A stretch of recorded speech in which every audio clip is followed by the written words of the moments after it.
اس میں وہ کدھر سے آ گئی ساری کہانیاں جو آج بن گئیں. اور اتنے میں نے عجیب و غریب نظام دیکھا ہے کہ نوجوان ہے، اچھا بھلا سیاںا آدمی، کپڑے اس نے تازے سلوائے ہیں اور 99 لوگوں نے کہا ہے صحیح لگ رہا ہے، تو صرف ایک نے کہا ہے نہیں ٹھیک لگ رہا. وہ پریشان ہو جاتا ہے، کہتے بھی اس کا کچھ کروں. کیوں؟ اس لیے کہ یہی سارا مقصود سمجھ لیا ہے، کپڑے پہننا، اسی میں الجھ جانا. میں اکثر دوستوں سے کہتا ہوں، میں خود کسی دوسرے کی بات نہیں کرتا، بہت زیادہ عمر نہیں میری، میں خود جایا کرتا تھا.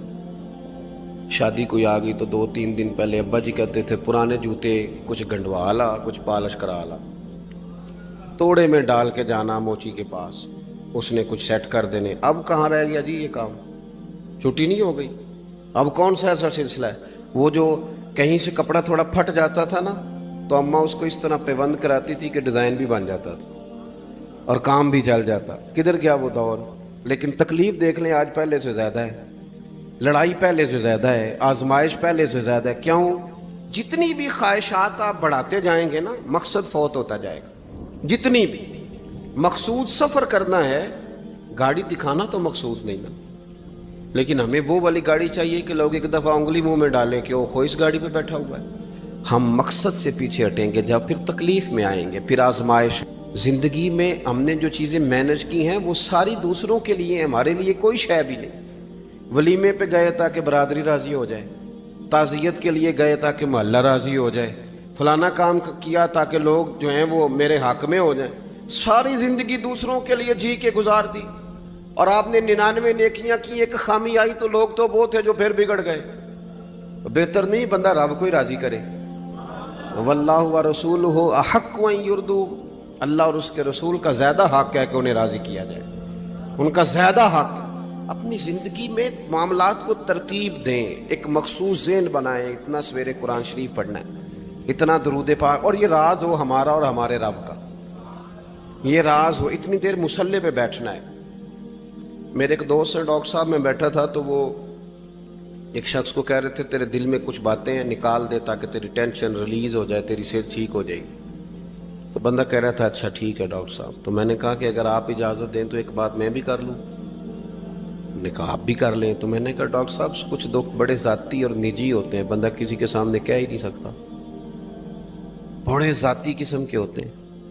وہ آپ کسی کے سامنے جتنا مرضی کوئی قریبی ہو، وہ بندے کی اپنی اندر کی کچھ ایسی تکلیفیں ہوتی ہیں اندر کی. آزم گنڈاں دے وچ گنڈاں دس کیڑی کھولا، بڑے مسئلے ہوتے ہیں، آپ کیسے بیان کر سکتے ہیں؟ سوال ہی نہیں پیدا ہوتا. تو کہنے لگا پیر صاحب حال تو ہوگا نا. میں نے کہا بالکل ہے. ہمیں ہمارے دین نے دعا سکھائی ہے، جو کسی سے نہیں کہہ سکتے وہ اپنے رب سے کہہ دو. اللہ کے حضور عرض کر دو، کشکول طلب دراز کر کے کہہ دو مالک یہاں پریشان ہوں. وہ بڑا کریم ہے، عطا بھی کرے گا اور پردہ پوشی بھی فرمائے گا. اپنے اللہ کے ساتھ اپنا تعلق مضبوط کریں. اپنی زندگی میں حسن اعمال کا پیدا کریں، اعمال کا، کہانیوں کا نہیں، باتوں کا نہیں، تصویروں کا نہیں، نئی سے نئی پکچر کا نہیں، اعمال کا. اور خوبصورت ترین طریقہ ہو. دیکھیں نا، مشکل سے بھی تو نماز پڑھنی ہے نا. سویرے ابا بڑے غصے میں تھے تو پھر مجھے اٹھنا ہی پڑا، تو اس طرح بھی تو پڑھنی ہے. تو اگر بندہ ذوق سے اٹھے اور ذرا سونا کر کے وضو کرے اور ذرا صحیح کر کے مصلی بچھائے اور سجدہ کرے تو ذرا ذوق سے کرے. مجھے سوز دے، مجھے ساز دے، مجھے نیم شب کا نیاز دے، دم سجدہ خود کو میں توڑ دوں، مجھے ایسا ذوق نماز دے. اس ذوق کے ساتھ آگے بڑھے. مقاصد جب بندہ سمجھ جاتا ہے نا، مقاصد، پھر اس کے لیے آسانی ہوتی ہے. میں نے عرض کیا تھا زیادہ باتیں نہیں کرنی، مقصود تو ایک پیغام دینا ہے. اب ہم نے جانے والوں کے لیے کیا کرنا ہے؟ ایک تو یہ کہ اپنا مقصد ٹھیک کرنا ہے کہ جو رخصت ہو گئے اپنے بزرگوں کو نہ یاد رکھیں. اصل کام ہے ان کو بول کے بتائیے. سال کے بعد ختم، بڑی اچھی بات ہے، سسماہی ششماہی سیماہی سب ٹھیک ہے، ان کو یاد رکھیں. حضور نہ یاد رکھتے تھے، اپنی والدہ کا ذکر کرتے تھے، اپنے والد کی بات کرتے تھے، اپنے دادا کا ذکر کرتے تھے. اپنے جانے سیدہ خدیجہ الکبریٰ رضی اللہ تعالیٰ عنہ وصال کر گئیں تو حضرت عائشہ کہتی ہیں حضور اکثر گھر میں ان کا ذکر کرتے. اپنے بزرگوں کو یاد رکھیں، ان کا ذکر کریں. ان کو نا والد کے لیے نا والد ہونا شرط ہے، پی ایچ ڈی ہونا شرط نہیں. والد کے لیے والد ہونا شرط ہے، مفتی ہونا شرط. والد ان پڑھ بھی ہو تو بچے کو سمجھانے کا سلیقہ سے اللہ اسے عطا کاری دیتا ہے. ماں بالکل ان پڑھ بھی ہو تو بچوں کو سمجھانے کا طریقہ اللہ اسے ان سے سیکھیں. میرے والدہ اور والدہ دونوں اپنا نام نہیں لکھ سکتے تھے، تو میں اپنے دوستوں سے کہتا ہوں مجھے کبھی موقع ملے تو میں کئی جلدوں میں کتاب لکھ سکتا ہوں اپنے ماں باپ. اس لیے کہ وہ جو ہمیں سکھا گئے، جو بتا گئے، وہ انہی کا خاصہ تھا. تو اپنے ایک تو جانے والوں کو یاد رکھیں، دوسرا ان کے لیے دعا کریں تو درد سے کریں، سونی کر کے کریں، صحیح کر کے کریں، اکیلے بیٹھ کے کریں. دعا کا سب سے زیادہ تعلق آپ کے دل کی آواز کے ساتھ ہوتا ہے. اور جس طرز میں حضور نے ہمیں حدیث سکھائی ہے نا، اس رنگ میں کبھی آپ حدیث کو سیکھیں، سمجھیں نا. حضور فرماتے ہیں جس طرح دریا میں ڈوبنے والا سہارا تلاش کرتا، دریا میں اسے کتنی کو جلدی ہوتی ہے، غوطے لگ رہے ہوتے ہیں، وہ اس طرح کا نہیں ہوتا کہ میں عصر کی نماز کے بعد پھر آؤں گا تجھے نکالنے. اس طرح تو نہیں نہ ہوتا. دریا میں ڈوبنے والا جس طرح کشتی سہارا تلاش کرتا ہے، حضور فرماتے ہیں اس طرح قبر میں جانے والا دعاؤں کا انتظار کرتا ہے. آپ نے دیر کر دی دعا مانگنے میں، ختم دلانے میں دیر کر دی. کت صبح و شام ہمہ وقت دعا. ابھی آپ آیتیں سن رہے تھے سورہ ابراہیم کی، اللہ نے نماز میں رکھ دی، ربنا اغفر لی ولی وللمؤمنین یوم یقوم الحساب. ایک تو انہیں یاد رکھیں، خوب دعا کریں، اور دوسرا کوشش کریں کہ وہ جو نیکیاں کرتے تھے وہ نیکیاں بھی جاری رہیں. جن لوگوں سے ان کا اچھا تعلق تھا وہ تعلق بھی قائم رہے.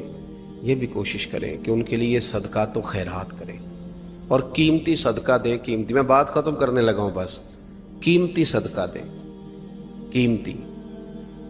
15 تولے سونا گھر میں پڑا ہوتا ہے، قیمتی ہوتا ہے نا.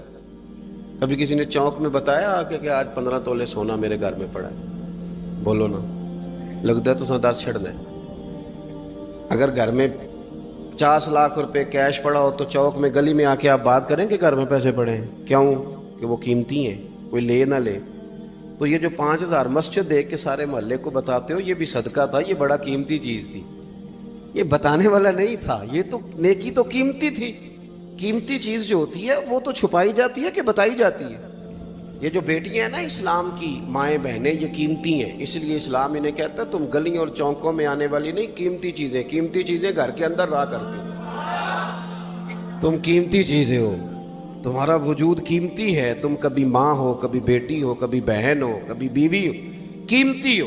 اس لیے تمہیں اسلام کہتا ہے کہ گھر کے اندر رہو گی تو تمہاری قیمت رہے گی. کچھ چیزیں ایسی ہیں جو چوکوں میں گلیوں میں پھیل جائے تو ان کی قیمت نہیں رہتی. اس لیے تمہیں کہا جاتا ہے کہ گھر میں رہو. یہ جو تمہیں چوکوں میں لاتے ہیں یہ تمہیں بے وقت کرنا چاہتے ہیں، بے قیمت کرنا چاہتے ہیں.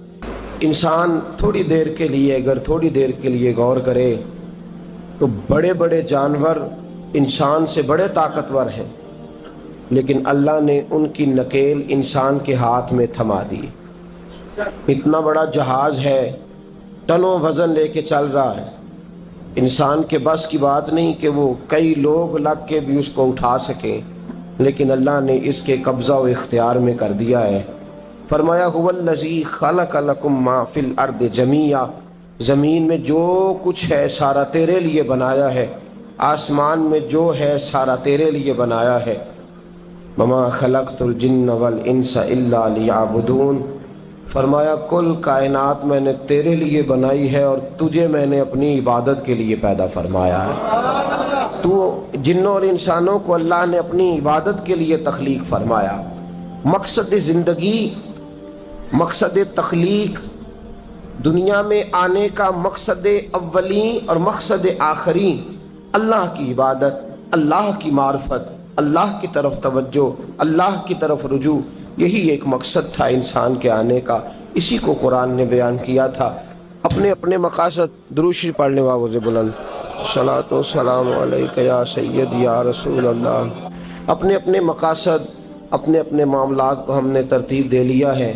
صبح سے شام تک کے معاملات سارے کے سارے ہمارے ذاتی، نجی اور ہمارے اپنے بنائے ہوئے مقاصد کے تحت گزر رہے ہیں۔ حالانکہ رب کریم نے فرمایا کہ انسان، میں نے تجھے اپنی عبادت کے لیے بنایا ہے، اپنے لیے تجھے بنایا ہے، تو میری بارگاہ میں سجدہ ریز ہو، تو میری بارگاہ کی طرف توجہ کرے، تو میرے لیے تسبیح پڑھے، تو تہلیل کے جملے بولے، تو تکبیر کہے، تو میرے محبوب پہ نازل ہونے والے قرآن کی تلاوت کرے۔ تجھے تو اس لیے بنایا تھا۔ عبادت کا معنی یاد رکھیے گا، عبادت کا معنی فقط نماز پڑھنا نہیں، عبادت کا معنی صرف نماز پڑھنا نہیں، نماز عبادت کا ایک جز ہے، نماز عبادت کا ایک حصہ ہے۔ عبادت نماز پڑھنے کا نام نہیں، عبادت روزہ رکھنے کا نام نہیں، عبادت صرف اور صرف حج کرنے کا نام نہیں، فقط ذکر فکر کرنا عبادت نہیں، بلکہ اللہ کا حکم ماننے کا نام عبادت ہے۔ خدا رسول کی بات ماننے کا نام عبادت ہے۔ جہاں جانے کا خدا حکم دے وہاں چلے جاؤ، یہ عبادت ہے۔ جہاں جانے سے منع کر دے وہاں کبھی نہ جاؤ، یہ عبادت ہے۔ اگر نماز پڑھنے کا نام ہی عبادت ہوتا تو پھر فجر کی فجر کے وقت کیوں پڑھنی پڑتی، پھر ظہر میں ہی کیوں فرض ہوتی، پھر عصر کا وقت مغرب میں جا کے کیوں نہ شروع کیا جاتا، پھر انسان کی مرضی تھی جب پڑھ لیتا۔ فرمایا نہیں، عبادت میری ہے، اصل میری اطاعت ہے۔ میں جب کہوں کہ یہ فجر کا وقت ہے تو تجھے فجر مان کے پڑھنا، جب کہوں ظہر کا وقت ہے تو ظہر مان کے۔ ہم نے عبادت کو مخصوص کر دیا، مسجد میں چلے جانا، نفل پڑھ لینا، کچھ دیر قرآن شریف پڑھ لینا، کچھ دیر اللہ کی عبادت کر لینا، کچھ دیر ذکر اذکار کر لینا، اس کا نام عبادت ہے۔ اور باہر نکل کے بے شک جھوٹ بولے، باہر نکل کے بے شک غیبت کرے، باہر نکلے اور کم تو